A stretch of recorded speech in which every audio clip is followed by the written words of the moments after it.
నియోజకవర్గంలో రేపు ముఖ్యమంత్రి నారా చంద్రబాబు నాయుడు పర్యటించనున్నారు.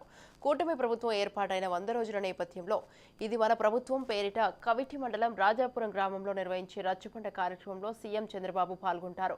రేపటి నుంచి రాష్ట్ర వ్యాప్తంగా 6 రోజుల పాటు కేంద్ర రాష్ట్ర ప్రభుత్వాల ప్రగతిని ప్రతి ఇంటికి చేరవేయడమే ఈ కార్యక్రమం ముఖ్య ఉద్దేశమని తెలిపారు. అందులో భాగంగా ఈ కార్యక్రమాన్ని శ్రీకాకుళం జిల్లా ఇచ్చాపురం నియోజకవర్గంలో నిర్వహించేందుకు జిల్లా అధికారులు ముమ్మర ఏర్పాట్లు చేస్తున్నారు.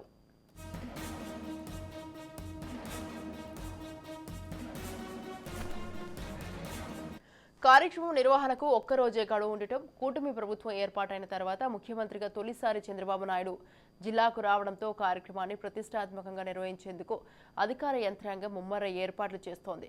జిల్లా కలెక్టర్ స్వప్నిల్ దినకర్ పుణ్కర్, జిల్లా ఎస్పీ కేవీ మహేశ్వర్ రెడ్డి ఏర్పాట్లను స్వయంగా జిల్లా ఉన్నతాధికారులతో కలిసి పర్యవేక్షిస్తున్నారు.